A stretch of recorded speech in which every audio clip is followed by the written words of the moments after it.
went for in the first phase. There are many other partners with the Shadow Demon, Anti-Mage, like we saw yesterday, Luna, Terrorblade, Morphling, PL even is like okay, but picking up this early is fairly interesting. Maybe they didn't want like a super heavy illusion hero because of the Sand King with Ags. Fnatic's turn to pick. It's interesting that you mentioned as well, the Void not being picked yet by either team. I think Fnatic will go for it here. It's such a strong hero, even though it gives Rubik quite a few good spells to steal, and very easily so. I still think it just pairs up nicely with the Luna ulti. I don't know how much I like this support duo, the Kunkka and the Rubik. That feels like you're not going to deal enough reliable damage, and it's heavily predicated into getting really good team fights off with your Sand King. Like, you're going to essentially just set up for Epicenter with this Kunkka, and right now with Fnatic have is something hyper aggressive. The Shadow Demon so far for me has been the hero of the tournament. We saw what it could do yesterday against Mega Creeps with the Faceless Void. Whatever core you have, it just turns it so strong, and you automatically get a sieging potential out of it. Are they going to push with this, the Luna Undying? They've mastered 2 other cores. The Liquid has picked Naga Siren. Is it a setup for... Oh, they're definitely going to pressure. They're going to pressure hard, and that's where Undying really shines as well. He brings sustain to your team, and Kunkka and even Sand King, they're really going to struggle when their strength gets removed by Undying. It's hard to keep fighting into. Yeah. Pugna is actually a really good hero versus Sand King because of the ward. You can't epi blink if the ward is down, and I don't know, for some reason it seems like it's... Yeah, Pugna and Undying together used to be a very popular duo too. Yeah. At the same time though, Naga Siren is really good at killing these building spells. Like you sleep, you kill Tombstone, you kill the Nether Ward, no problem there. So but I don't know, it just seems like a strange draft. We haven't really seen Undying used too much aside from Kuroki himself. I think we have a clear dichotomy in drafts right now, though. I think Fnatic look to push pace as fast as you possibly can, get into these team fights, try to push out towers as fast as you can, and secure objectives. Whereas for Liquid, I think they're going to try to follow the same model that they did against Na'Vi in that best of one, where they push to the later phases of the game. Yesterday, I think Newbie taught them just how far Naga Siren can take you. Newbie did, but at the same time, I feel SD is so good against the Naga Siren. As soon as Naga gets her Radiance completed, if you're a support on Fnatic, you're just going to be like, okay, then I can also farm now, because now I have Radiant Solutions at my will whenever I want to. They'll be on every lane, I'll just take one. And I feel that they have heroes to deal with the Naga here. They still need to complete their high ground siege. Sure, the Tombstone down, the Luna Illusions is great for just sieging high ground, but I wonder what that last mechanic is going to be that they add in. Yeah. They also have 2 BKB heroes. I think it's really important versus the lineup, or else you'll get Song into like this huge combo from Kunkka and Sand King. Like Luna and Sword are just natural BKB carriers, and it's also just really good versus the rest of their lineup. They don't really have that much physical damage on the side of Liquid in case it goes late. And one thing we haven't mentioned, by the way, the Rubik pick after such an early reveal on the Luna is just so strong. The Eclipse is very easy to steal, and it's ultra powerful for Rubik to take. Yeah. I think the only thing about this Naga Siren is I think Fnatic's lineup, they don't want to send heroes back to defend towers. And if you look at the 2 supports from Fnatic, they don't really deal very easily with the side lanes being pushed in. So when it comes to just overall map pressure, I think Liquid is looking okay, but when it comes to the physical team fights, I think Fnatic right now are looking very strong. It's pretty greedy though. Ember, Luna, and Slaughter, all these heroes need modicum of farm, a lot actually. Because the impression was sounding like, from what you guys were giving with the first part of the draft with Fnatic, is that they might ramp up the speed and look to go fast, something that's typically pretty good against the Naga. But now, as you mentioned, a bit greedy here. Does this slow things down and now they just rely more on just their overall team fight and hope that they can segue that momentum into a strong late game? It does slow things down a little bit, and it's curious when you have Undying to try and take that approach. I guess one thing they really have on Fnatic, though, if they ever win a team fight, they take a very fast Roche. They have the Slardar, the Undying ulti, and then the damage from Luna and Ember Spirit is just fine for killing off Roche with those debuffs. Yeah. I think they push towers very quickly, too. The high ground sieging game for them is going to be very easy and relatively safe. You just send the Shadow Demon in with the Luna, constantly just make illusions out. You can take down the tower very fast. Naga Siren is a hero that doesn't want to defend that early on. So I think Fnatic, as long as their laning phase is somewhat stable, they're going to go relatively unchecked there. And I think Ember was a smart pick against Naga in a way, because when she songs and tries to combo, you can always jump away, right? Or slide a fist even. So it's very hard to instant combo on an Ember Spirit. There it is, the Fada Prophet. Fada Prophet to round things out here for Liquid. Gentlemen, final thoughts on these drafts or predictions? I like Liquid's a little bit more. It's more stable, has a little bit more team fight, and not as greedy as Fnatic's. I actually think this game one, I do like Fnatic's draft a lot, and I think they're going to be able to push pace. I think their dual lanes are going to be a little bit too much for Liquid to handle. Yeah, I'm on Fnatic's side as well. I believe it's a powerful draft that they have, so I like it. Thank you so much, gentlemen. Let's go ahead and throw it over to our Hypecasters now. We got Draskell and OD Pixel. Thank you very much, Dakota. Indeed, Liquid versus Fnatic, the second series of the day here. The draft has been complete.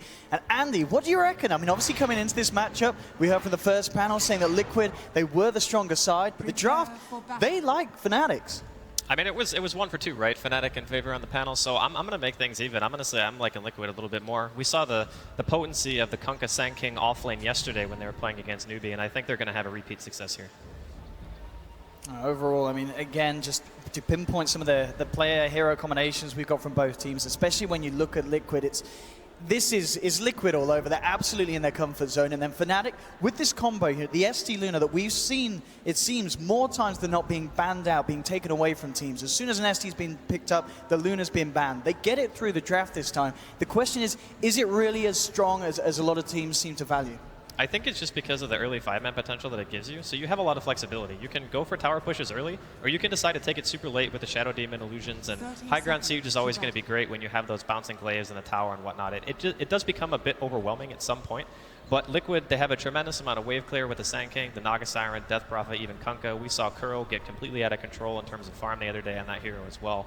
So I don't think that it's really going to be a lot about anything more than the laning phase for now. Just whoever can really get some kind of advantage at that point, I think will...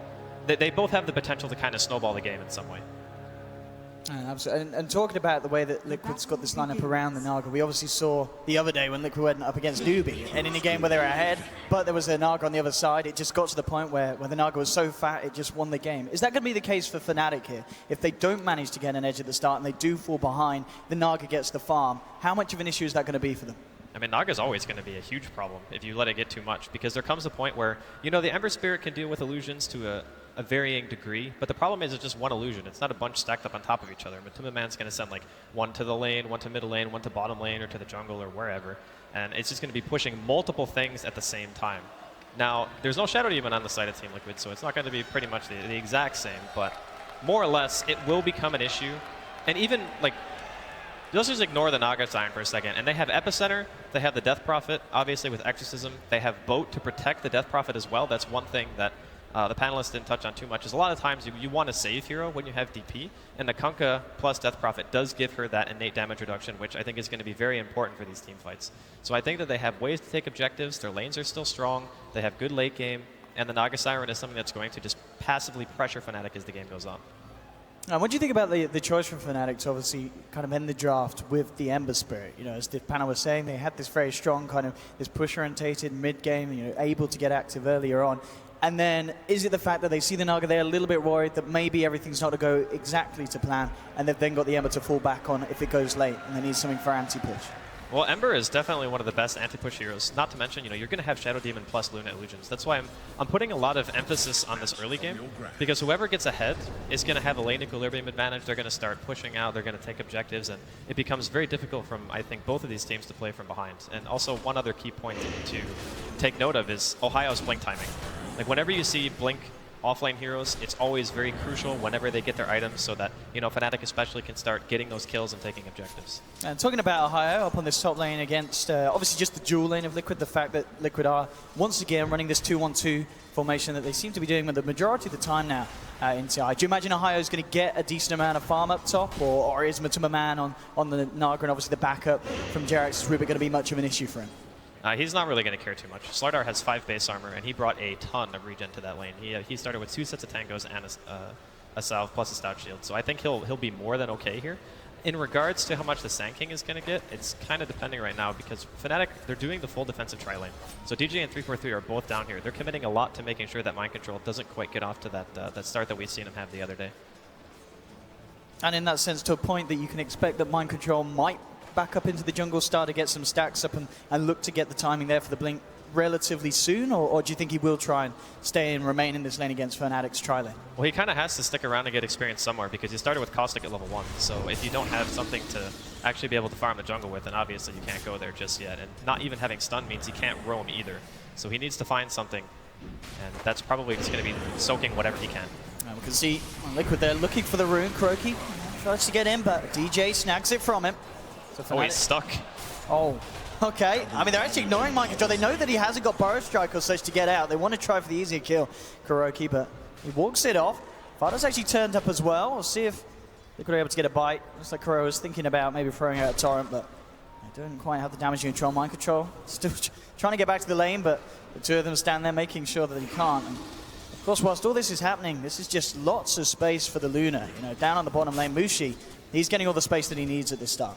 There's no way that Liquid can touch him for a while. They pretty much just have to ignore the Luna and either just try to get as much as you can on the Rubik during the early game, or maybe even rotate him towards bottom just so like the Sand King can freaking hit level 2. That's really going to be the biggest thing that's holding him back in this, is that he started with Caustic. Absolutely, just 8 experience on this very sad Sand King at this early stage of the game, but obviously going for the games we saw yesterday of Mind Control, once he is able to pick it up, he can certainly come out with the huge, impressive plays. But it certainly seems that overall, just looking at the lanes across, it feels like Fnatic have found their footing a little bit better here and are coming out with the edge. It's mainly because they picked the Rubik into the Slardar, so they're not going like full in on trying to zone out the offlaner. So Ohio is going to be getting a ton. I mean, he even go as far as to finish the full poor man shield, just realizing that Naga and Rubik together have very low kill potential. So as long as he's staying at a good high amount of HP, he should be relatively safe. And that's a huge benefit for Fnatic during the early game, because we did emphasize the importance of the Blink Dagger. So for now, yeah, Fnatic definitely with an edge here. Absolutely, and when Ohio does hit that Blink Dagger timing, we start to see Fnatic grouping up, going for pushes, looking to take fights. Are Liquid going to be able to hold it off with just the 4 of them, obviously just not requiring Matuma Man so he can continue to farm, or may Matuma Man be forced into a position where he's got to turn up and help the team early on? When you have a hero like Death Prophet on your team, as long as you have your ultimate available for the pushes, I think you are capable of defending 4 versus 5. It's just really down to making sure that you're communicating well and saying, okay, we're defending this, we're not defending this, because if you start getting picked off and Fnatic are able to walk at your towers with Luna Shadow Demon and you're fighting like, 4v5, 3v5s. Pretty low here. A couple of points in the Crypt Swarm. It's got a Fairy Fire. One's going to be fine. In fact, coming back towards Fada, there's a rotation from Ohio. If he hits a crush, they could have a chance in this, but Fada just able to get himself back out. KuroKy TP's across to make sure nothing happens.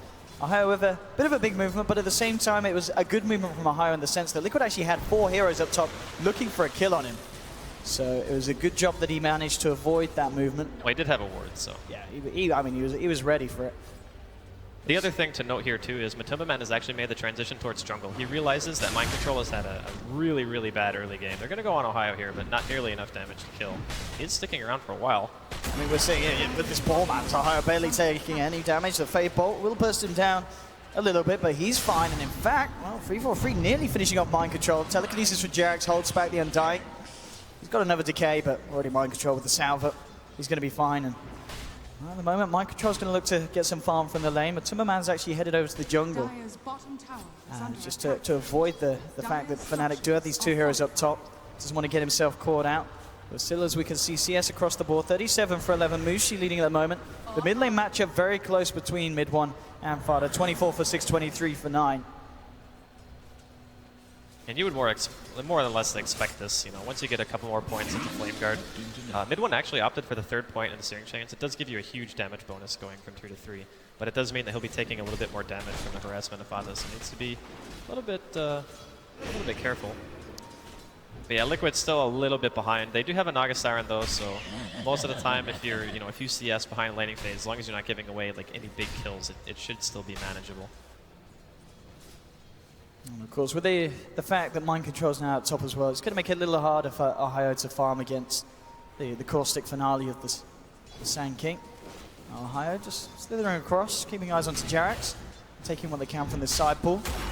They're still hanging around. At the same time, bottom lane there, maybe a bit of a fight here, and indeed, well, they've caught him out. KuroKy came down. Everyone headed down for the 6-minute rune, and Fnatic able to get the setup with DJ's Disruption, get themselves the first blood. At the same time, top lane, Mind Control looking towards 3-4-3, but again, not quite enough burst with the crush. Mind Control could be in trouble. He keeps himself alive there, and Fada allowing them to turn it around. Very nice reaction from the Death Prophet, getting himself involved up on the top lane and making sure that Fnatic don't get away with that aggressive play. So something very important to note there, Jerax actually held his lift and let the Slardar crush, knowing that he wouldn't lose the Sand King. Because if he lists before the crush and he sees the other hero coming around, maybe if he doesn't get that spell off, he thinks, okay, I can't get this kill, I have to run. But because he held on to the telekinesis for so long, he ends up baiting 2 heroes into death. That was like the most next level patient play. So good. And the thing is, it being Jerax, I mean, it really is a name that we've banded around a lot this tournament, as he has time and time again come out with very impressive maneuvers. And of course, as soon as the draft came out, as soon as we saw those Rubik, I was already a little bit excited, because we can certainly expect as the game goes on for some very, very, very fascinating plays to come out from Jerax. Same time, bottom lane, Fnatic. Looks like they'll find themselves the tower. KuroKy unable to get the deny, so more money into the pocket of Mushi, as he continues to have this very strong start on the Luna.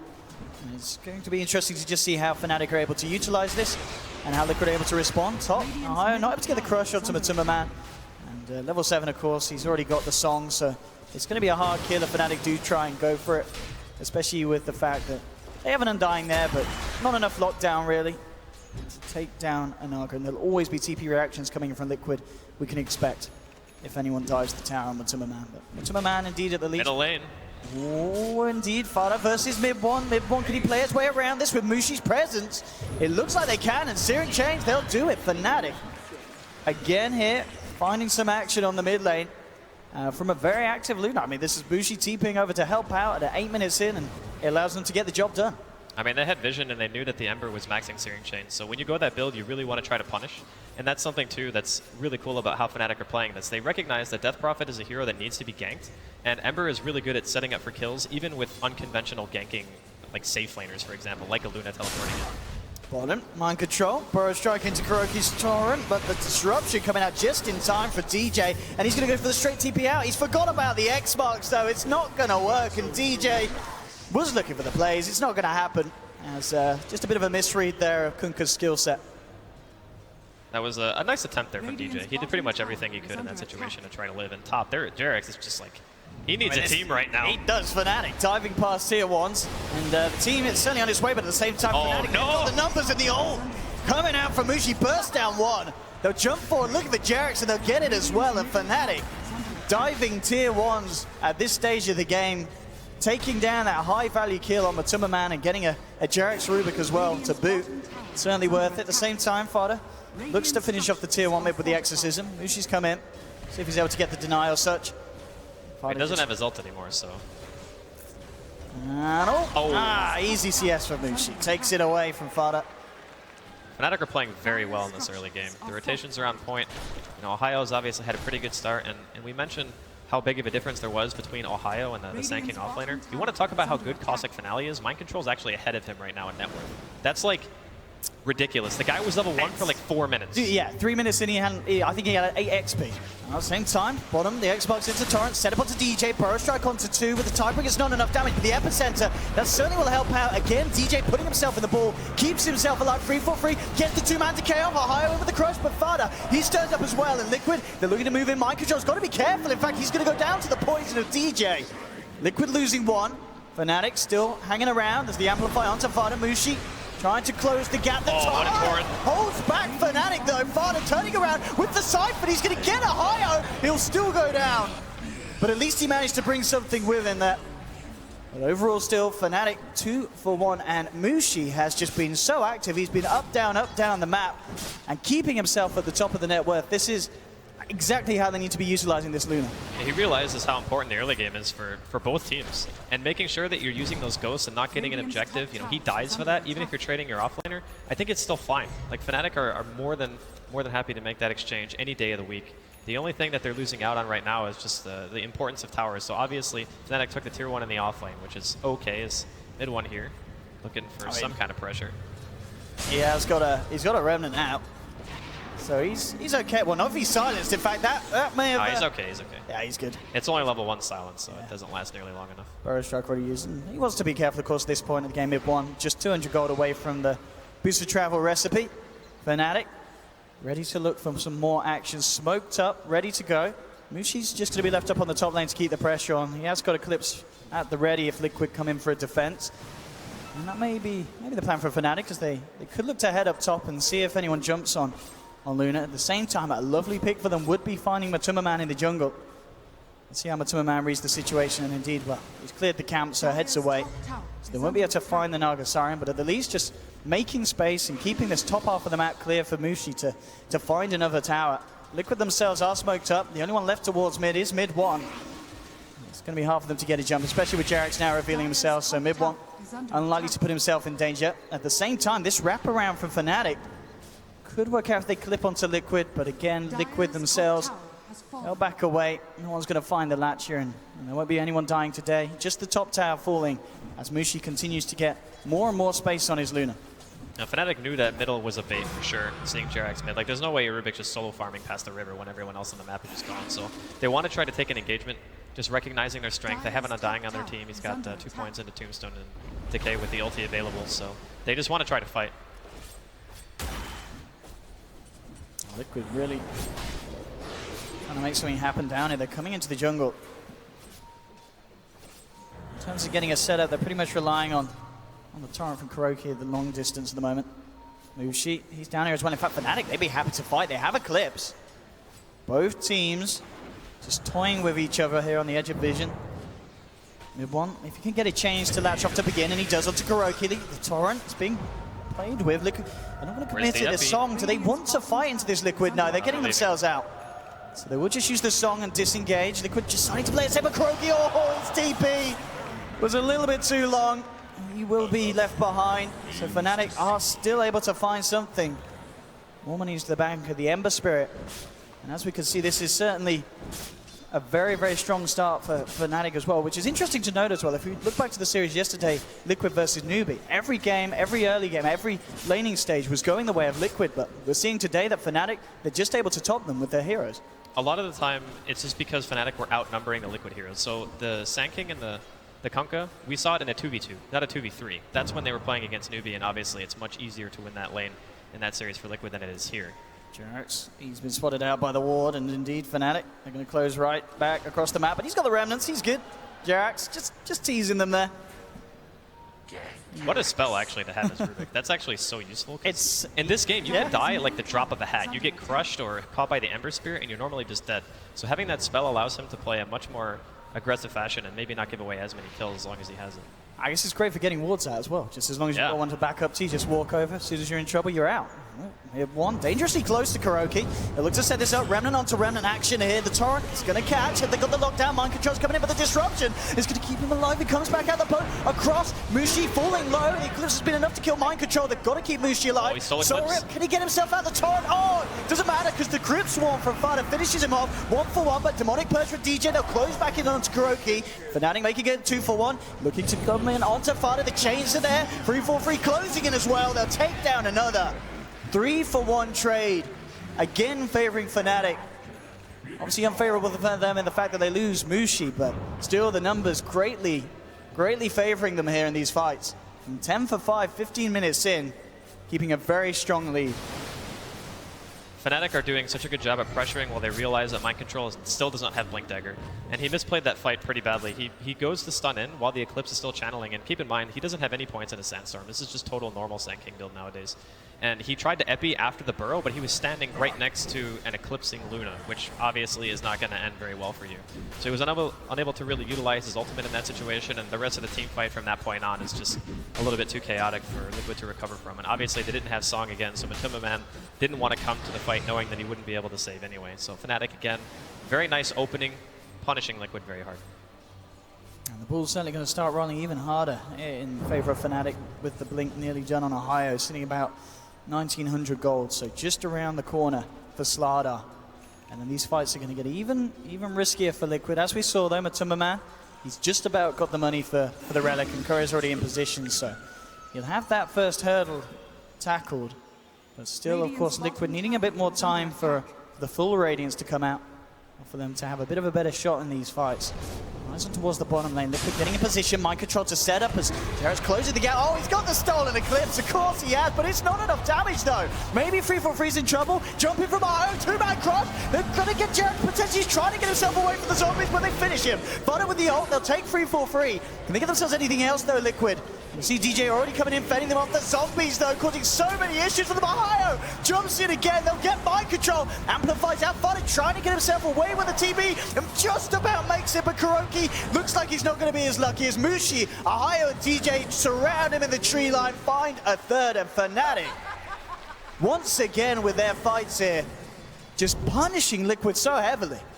Well, we can see the opening here, and the Eclipse gets popped. The Flame Guard eats a pretty good chunk of the damage, and it's enough for mid one to be able to get the Sleight of Fist off and just go back to his Remnant.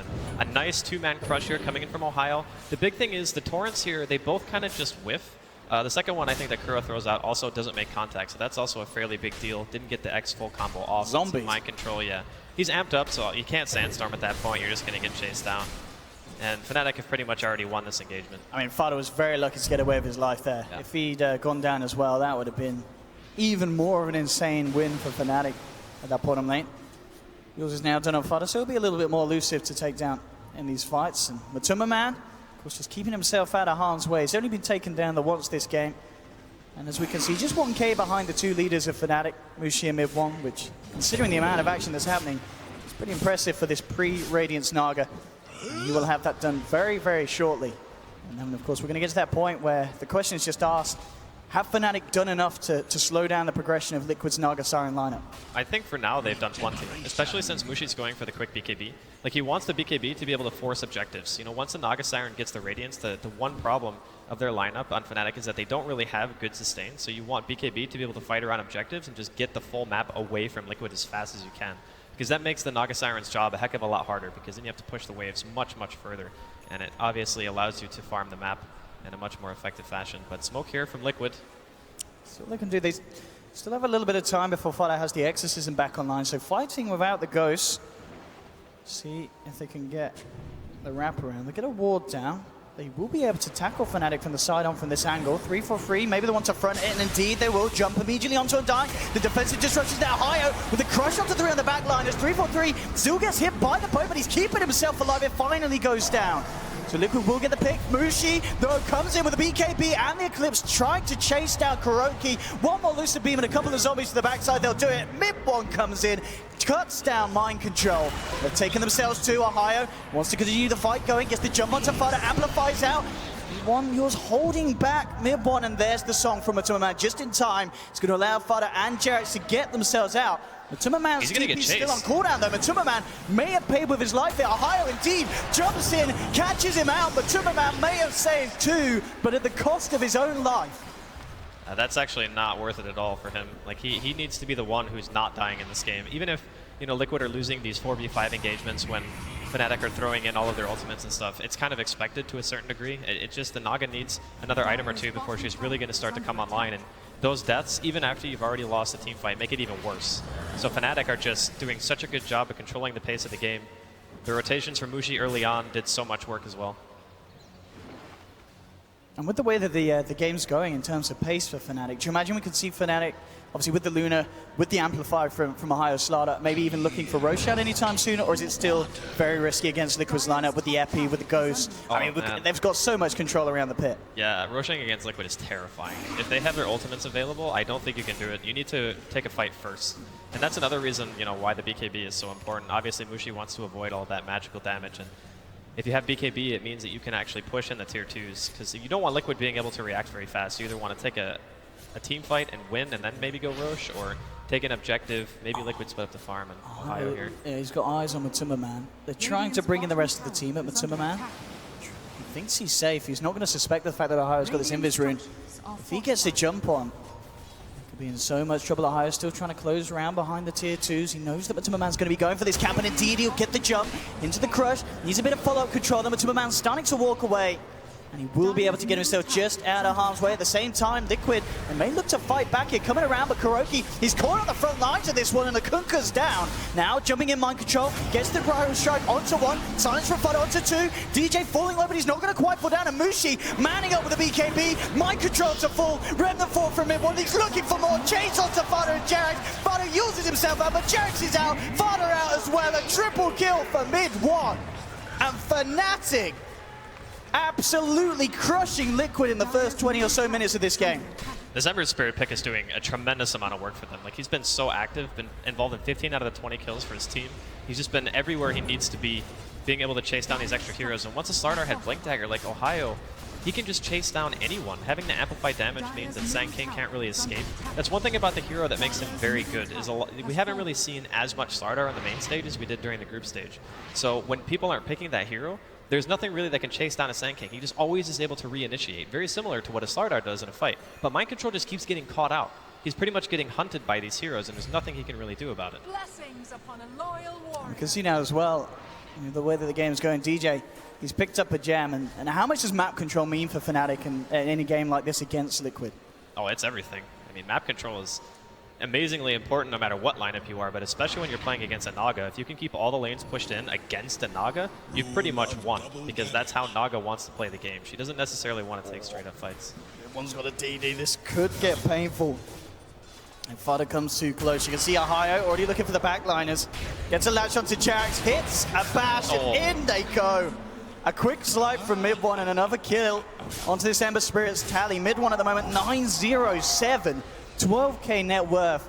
It's been an incredible game for Ember Spirit so far. Fnatic just did a brilliant job of laning this too. Like, so many things they did right this game, recognizing that Liquid wouldn't really be able to react to a defensive tri-lane. Fada's got to be careful. I mean, he's coming out to farm this wave. Looks like he will be okay. I mean, Ohio was just on the brink of maybe finding an opportunity to jump in. But how do you now stop this if you're Liquid? As you said early on, looking at the draft, they do have wave clear. They do have ways of slowing down pushes from Fnatic. And at the same time, are we going to see, a timing hit where, Fnatic, they do need to keep pushing. They do need to break high ground by a certain point of this game. Well, the big issue for Liquid right now is the fact that they're very far behind. It's not like a little bit, they're super far behind. So what happens is the Naga Siren needs more items for her illusions to become tanky enough to reliably push out waves. That's like the one thing they can do to kind of delay this. But the problem is you're against a Luna and a Shadow Demon, so they're going to eventually start using the disruption to just slowly chip away at your tier 3s once Fnatic take the remaining tier 2s. And once your base is exposed, if you haven't gotten enough farm in that time, then what's going to happen is you're just going to watch your Raxes die. That's pretty much how this goes down if Liquid don't find something. At the moment, Fnatic putting on the pressure down bottom. So Liquid don't want to react to that yet. They may be forced to, though, if this push continues, and looks to be the intentions of Fnatic. TP comes through for Jarex, but he's still going to need a bit more of backup to hold this one. Mind control as well coming in. I mean, this is one set of illusions, and the tower is going to drop to like half HP. And the issue is it's no commitment from Fnatic at all to do that. They're even feeling so confident that they're just going to TP back and stop the pushes in the other lanes. To this point, they've only lost 2 tier 1s. Like, everything about this game from Fnatic has been very impressive.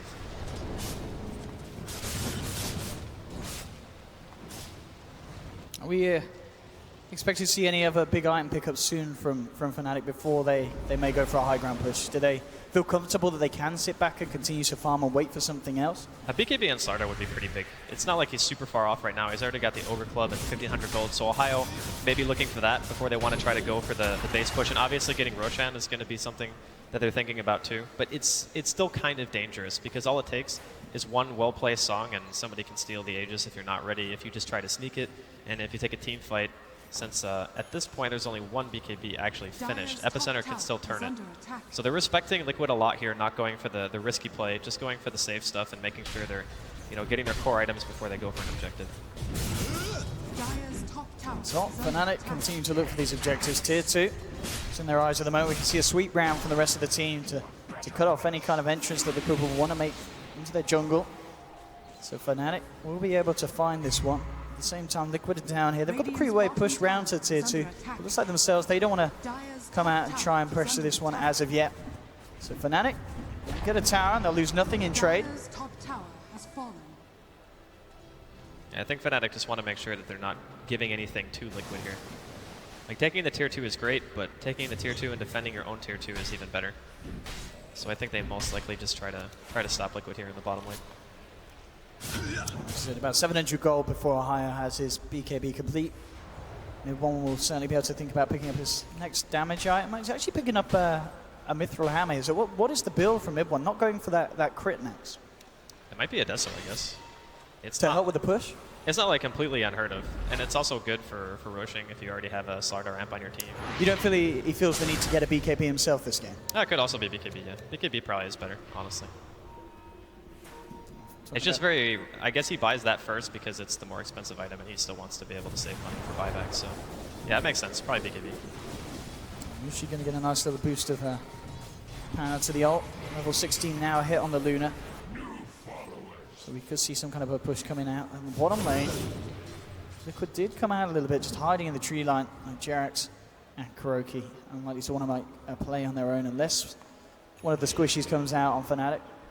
It's not going to be the case. I mean, both the Undying and Ember Spirit 343 and Mid1 in the neighborhood. Also, no, Ohio, in fact, on the Slardar. In fact, they could make a jump onto Jerax if they want to, especially with Mid1 coming in as well. Jerax has got to be careful. Will manage to take away the Amplify. Mid1 jumps in, gets the slight. I mean, already half the damage, but it's a bit of a bait. Mid1 silenced up. They've actually managed to catch him out here. Can he live through this long enough? There's a lot of control coming through, and Liquid, the bait is successful. They'll take an Ember Spirit kill, and they may even be able to find more. Boris Strike onto 343, surrounding the defensive disruption. We'll get 343, a little bit of a time of day, but he's silenced up, taken down. Double kill for Fada, and Liquid looks like they're not done here. The song to look to set up to more. Torrent, Bo coming in onto DJ, but the timing's off. And DJ's allowed to get himself out with a blink. But still, Liquid getting themselves 2 big kills. They'll look to push onto the tier 2. We'll see what Fnatic want to do with this 3-hero lineup that they've still got to like. Mushi does have Eclipse available. That's how Liquid realize with what they've committed, they'll just back up. And all in all, a very nice play, and Fnatic just getting baited and pulled out there. Now those kills are still really big for Liquid, even though they're not able to really get an objective off of it. Their team is also, it's too slow of a Roshan team, I think, to try to go for this. The Ember is going to be respawning too quickly. But yeah, that's still pretty decent. You know, it lets the Naga Siren get a couple more minutes of farm, not having to worry about Fnatic going for Roshan. And your lanes are actually pushed out relatively well. They're at the river at least, if not further. The more time they can buy right now for the Naga Siren, the better. And as we saw there, of course, the fact that Fada was able to end the godlike streak of Mid1. A lot of money, once again, into the Steph Prophet's pockets as Fada continues to try and catch up with the lead farmers at the moment in this game. Of course, that top spot being held by Matuma Man with his Radiance Naga. Mid1 still trying to finish in on that next item. Fnatic probably not going to want to fight until he has that BKB done. He's got the money for it. To send it out. Manta complete by Mushi, so the push, the illusion-based lineup getting stronger and stronger. But Liquid certainly seem to have been able to kind of slow the pace and get the tempo back into their own hands. And they're probably feeling a little bit more comfortable with the way that this game's panning out now at this stage, now that they've managed to find that big fight to keep Fnatic down. Well, the thing that becomes a bit scary for Liquid is the fact that Mid1 now has his BKB completed. So it's going to be very, very hard to kill him like that twice. You need a really good stun into a Kunkka and a boat and make sure that it's stacked perfectly, otherwise he's just going to BKB and run away. The other thing too now is with those BKBs finished, that makes 3, so Ohio now has his, that's 2 10-second BKBs, and Mushi's right now I think is at like what, 7 or 8? Yeah, 8 seconds. They can even fight around the pit at this point. You can see on this bottom lane Fnatic just coming in. I mean, Liquid do have the full team around, but very much respecting the power of Fnatic at this stage and keeping themselves out of harm's way. And it will be very interesting to see when a team does decide to enter into the pit. Up top, towards the mid, eyes onto Mid1, but as we said already, Blink BKB a very hard catch for Liquid to be successful with. Yeah, they're feeling confident with their BKBs. They're just going to go for it. Let's see what they can do to stop it. They do have Song available from Matuma Man, so they can certainly look for some sort of a play, but we can expect BKBs to maybe be used preemptively even by Fnatic as Roshan falls low to make sure some kind of sneaky play can come out for the side of Liquid. Fnatic already getting down Roche to half health, but Liquid, of course, very much interested in getting themselves involved keeping themselves near the pit, not too near though, to make sure the Fnatic themselves can't jump up to the high ground and get a latch on. Well, the problem right now is that Fnatic actually have vision around the pit, and Liquid know that, so they're sitting in a way where they're not giving their position away. But yeah, they can't contest this. They've taken way too long. They don't want to take the risk of fighting into multiple BKBs. And you think this is the right decision for Liquid? There's no need to risk a fight like that. I feel like if they lose that fight and they lose Roshan, the game is almost insurmountable at that point in favor of Fnatic. So I think it's the lesser of two evils to defend your high ground when you have Naga Siren, you have really good deep push, than it is to try to fight. I mean, with the support the Fnatic had out here, they know that Liquid have headed back over to this half of the map. And Kuroki could be the one to front this attack, but looks like he just managed to keep himself out of Vision's way. Fnatic, they'll still continue to move over. Jarrett's TPing out. He should, no, it doesn't quite make it. Ohio, just in time to catch the retreating Rubik. So they do get a pick. At the same time, the mid lane's being pressured in. And Fnatic 22 for 10. Certainly keeping good control of this game. And this has been pretty much a clinic put on here by Fnatic. The laning phase was fantastic. Mid one played very solidly throughout the entire game. Mushi's rotations were also great. Just everything seemed to click. They were communicating well. They knew what they wanted to do. They've just been putting on a show. Let's see how heavy they want to go in here. Mushi with the Aegis at his disposal. Illusion's already coming in. Mind control clearing them out. Mushi still feeling the power to come in, and with that extra range of the Dragon Lance, getting a few touches in on the tower. Top lane's being forced in by mid one, so Fnatic trying to keep the pressure onto Liquid, all lanes across the map. And now mid one comes across, looks to join the fight. This is a really bad position for Liquid. You never want your Naga Siren to be in the base. Jumping onto Mushi, there's a crusher to mind control, gets shoved back, but they'll still catch out the SK by the looks of it. All the Sandstorm manages to get himself out of harm's way. They're looking to set up onto mid when he tried to go for the Slide of Fist to finish up mind control. They couldn't quite reach him. So Liquid able to keep everyone alive there after Fnatic make a bit of a bite onto them. But as we can see already, significant amount of damage done to this tier 3 in the mid lane. At the same time, Octarine pretty much indeed done by Matuma Man, so they are certainly going to be capable of pushing back out all these lanes. And Liquid have got a good shot at buying time to allow their heroes to get to a point where they can tackle Fnatic on a full 5-on-5 in a team fight. It's a bit unfortunate that Fnatic were forced out in that fashion, because Matuma Man was not where he wanted to be. Typically when a push is happening like that, you don't really want to have to be sitting in base because you want your illusions, you know, pushing other lanes, cutting the wave, making it so Fnatic have to go back and address you. But because of a little bit of over-aggressiveness there from Fnatic, they do lose out a bit. And Liquid are going to make a little bit of a movement towards top, try to get something.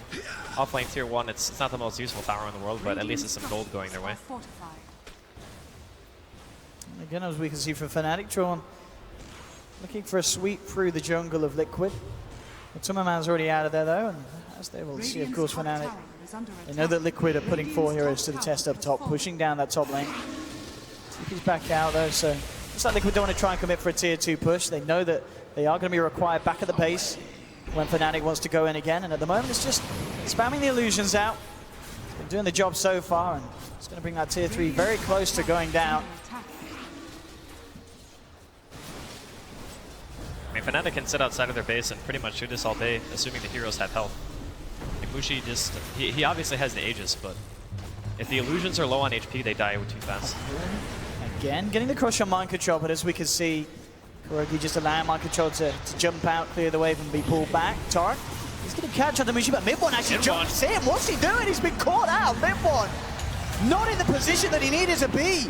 And this may really hurt them. There's going to indeed be a buyback from Ember, getting himself back in on the fight. Song coming out. See if they could do anything with it. They've locked down mid one, but already the rest of Liquid are backed up, and mid one chaining up Matuma Man, creating the space for Mushi to push in. He's lost one of his lives. Fortification will come out, Liquid. Need to pull something off it to stop Fnatic from getting the racks. Mid one though jumps in again. This Ember is incredibly aggressive indeed with a crush. They're going to be able to do it. 2 down, 3 down, 2 buybacks, 3 buybacks from Liquid. Putting everything they've got into this defense. I mean, if Fnatic can kill them again, though, the cross! Ohio is a dieback on mind control. Fnatic, if they give themselves a couple more kills here, it's going to be absolutely huge. They'll keep the pressure on. Liquid take 3 for 3. Mushi, X marks up, no BKB with the defensive disruption on Ohio! Onto Fun, is it dieback on Fun? 2 diebacks, 3 diebacks on Liquid! And Fnatic, they really are doing it here. Liquid, in what seemed like a huge player frustration, just throwing all their resources into that one defense. And Fnatic, they'll clear out the mid lane, they head towards the bottom. Only Matumaman left to defend. Dire's bottom tower has fallen. And Ohio, Oh man. he was just unbelievable there, getting a 3-man crush, just reinitiating over and over again. Liquid just are out of sorts right now. They can't do anything about this Slardar.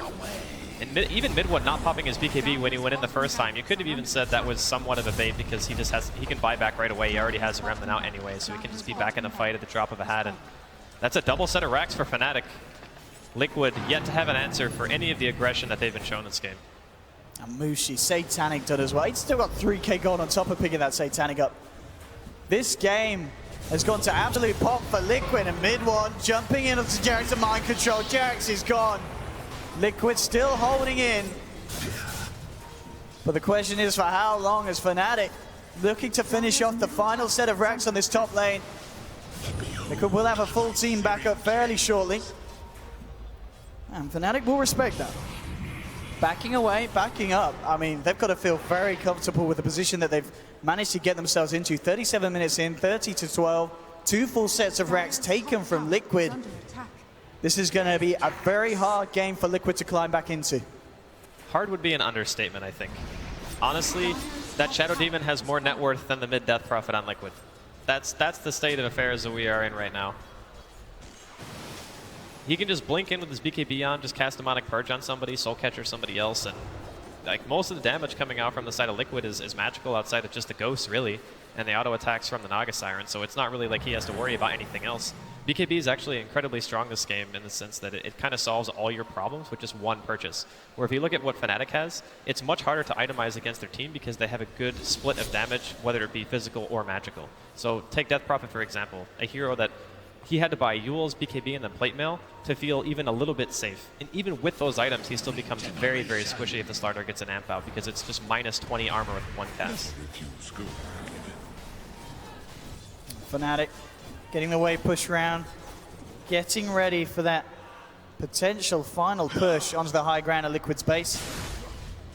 Liquid themselves trying to come out, keep these waves back out elsewhere, making it a little bit harder for Fnatic to just control Liquid and force them into a position. But already some of the TP's coming back out.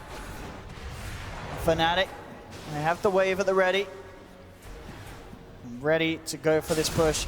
Liquid needs something huge to defend this one. Mind Control's tried to come in. Ohio jumps in onto Mind Control. He's gone. Looking for Matumaman. Matumaman disrupted up by DJ. Looking for the setup into the crush. There it is. A glimpse coming out. They've lost to them. We have buyback from Matumaman. Liquid, they need a bit of a miracle to hold on to this one. The Ghosts have come out from Fada, but Mid1. Slayer fisting, chaining up the Kuroki. Holding him back. Again, looks like Fnatic with that first burst, just again holding back, only for seconds though as the next creep wave comes through. You can see Fnatic going in heavy again. They know there's no Sand King for this defense. There is still a song available. Exorcism has already been used though. As Liquid really falling short on the tools required to hold back Fnatic. Mushi, and with the illusions, just focusing the racks, looking to get those objectives complete. Dire's top barracks. And Matumaman, he just can't do enough on his own, trying to push this out. Jarex will jump in. There's a chance running again. These crushes from Ohio, catching 3-4 every time. 4's dead, 5, and Liquid aren't doing it. 37 for 12. Fnatic playing absolutely top-class Dota here on the main stage. Coming into this series, a lot of people would have looked at Liquid's performance so far here in the main event and said, should be relatively easy, but Fnatic, they have a strong draft, and they just played the better game there. That was probably one of the most solid games I've seen them play the entirety of TI Fnatic. That was just an incredible performance from pretty much every single one of the teammates. Like, it's hard to say which person played the best on Fnatic, because I feel like you could easily give MVP to Mushi, DJ, Mid1, or Ohio. They all did pretty much exactly what they were expected to do. They were super aggressive. They knew what their lineup was meant to accomplish at every stage in the game. And Liquid, I think the biggest shortcoming of their lineup was they just couldn't really make anything happen with the Sand King and the Kunkka for a very, very long time. Like when we saw that matchup yesterday against Newbie, it wasn't against a tri-lane, of course. It was against 2 heroes, and it created a ton of space, applied a lot of pressure to the safe lane. But this time around, Fnatic are ready for it. They commit 3 heroes. Ohio has a pretty easy safe or off lane. He has a Rubik and a Naga. They pretty much can't kill him. Yeah, so eventually they had to put Matumba Man in the jungle just so Mind Control could recover his just super slow early game. And I think that's kind of where things started to fall apart. And after that point, Fnatic were just pressuring nonstop. I mean, how much of this would you put down to the draft then?